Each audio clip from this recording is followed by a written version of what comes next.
Bonjour, ceci est la 5e vidéo sur le cours divisé pour régner et ce sera la dernière pour ce samedi 28 mars.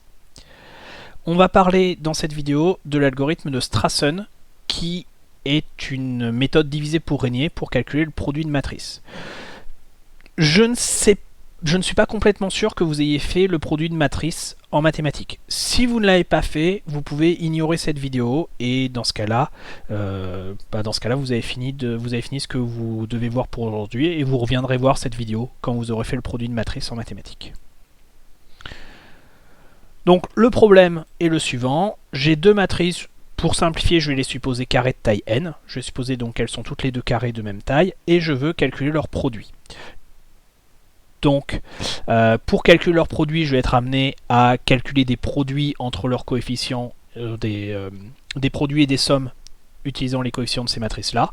Et donc, ce qui va m'intéresser, c'est en fait le nombre de multiplications de coefficients que je vais faire, donc le nombre de multiplications de scalaires.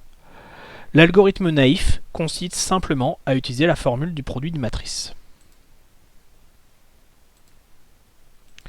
Dans la formule du produit matriciel, ce que vous avez vu, c'est que pour calculer par exemple ce coefficient ici, si je le représente avec un dessin avec mes grandes qualités artistiques, vous utilisez les coefficients de la ligne correspondante sur la première matrice, de la colonne correspondante sur la seconde, et vous faites les produits des coefficients correspondants. Donc vous multipliez ce coefficient-là par ce coefficient-là, vous multipliez le deuxième coefficient sur cette colonne par le deuxième sur cette ligne, le troisième sur la ligne par le troisième sur la colonne, etc.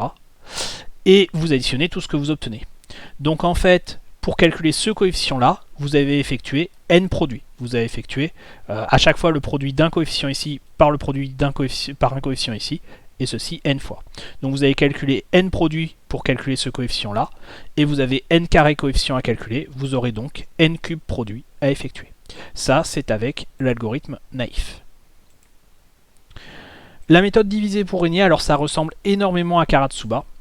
Le principe, c'est que je découpe mes matrices en blocs de taille n sur 2. Donc en bloc, il faut imaginer que je fais quelque chose comme ça. Hop, je coupe ma matrice comme ceci en 4, celle-ci aussi, je la coupe en 4 comme ceci, et donc là j'ai un bloc, là j'ai un bloc, là j'ai un bloc, là j'ai un bloc, et pareil sur celle-là. D'accord? Ces blocs, je les considère eux-mêmes comme des matrices, et maintenant je peux en fait me ramener au produit de matrice de taille plus petite. Donc c'est ce que je fais ici. Si j'ai appelé mes blocs sur la première matrice A, B, C, D et mes blocs sur la deuxième E, F, G, H, ce sont des blocs de taille n sur 2, donc eux-mêmes des matrices carrées à n sur 2 lignes et n sur 2 colonnes. Et en fait, je peux écrire que ce produit, je peux l'effectuer bloc par bloc. Voilà, si vos profs de maths ne vous l'ont pas dit, c'est quelque chose dont vous entendrez beaucoup plus parler en deuxième année. Et en fait, pour calculer le premier bloc du produit, on s'effectue en faisant A fois E plus B fois G, ce qui est en fait ce qui ressemble à une formule de produit matriciel finalement. Donc vous calculez votre matrice de taille n, votre produit va être calculé en calculant chacun de ces 4 blocs. Vous allez diviser chaque matrice en 4 blocs et vous allez avoir les 4 blocs de votre matrice produit. Chacune s'obtient en faisant 2 produits matriciels.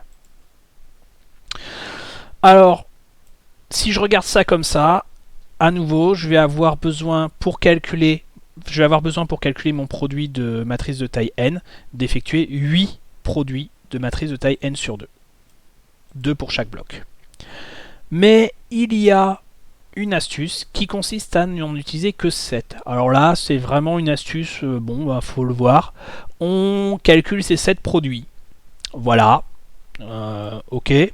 Et puis on s'aperçoit que qu'en fait, en utilisant juste ces 7 matrices et en les additionnant, les soustrayant, on arrive à obtenir les 4 blocs qu'on veut. Donc finalement, je n'ai besoin dans mon divisé pour régner, que d'effectuer 7 produits de matrice de taille n sur 2. 7 et pas 8, et c'est ce qui va me faire gagner de la complexité. Donc maintenant, si j'étudie la complexité de l'algorithme de Strassen, eh bien je m'aperçois que la complexité pour un produit de matrice de taille n est 7 fois la complexité d'un produit de matrice de taille n sur 2, puisque j'ai 7 matrices de taille n sur 2, 7 produits de matrice de taille n sur 2 à calculer. Ça, c'est si je compte en multiplication de scalaire. D'accord? Et donc, j'utilise maintenant le théorème maître avec a plus b égale 7, le nombre d'appels récursifs. Donc, oméga qui est log2 de 7 vaut 2,81, p vaut moins l'infini, et donc on obtient une complexité qui est en n puissance log2 de 7, c'est-à-dire environ 2,81 au lieu de n puissance 3. Donc on a un petit peu gagné avec l'algorithme de Strassen. À nouveau, ça ressemble beaucoup à Karatsuba, et comme pour Karatsuba, en prenant le nombre de multiplications de scalaires, j'ai simplifié la formule, mais si je considère le nombre d'additions de scalaires, je vais avoir un grand taux de n carré ici, quelque chose comme ça. Et ça ne change rien au résultat. Voilà, c'est fini pour l'algorithme de Strassen, et c'est fini pour le cours de ce samedi 28 mars. Bon week-end et au revoir.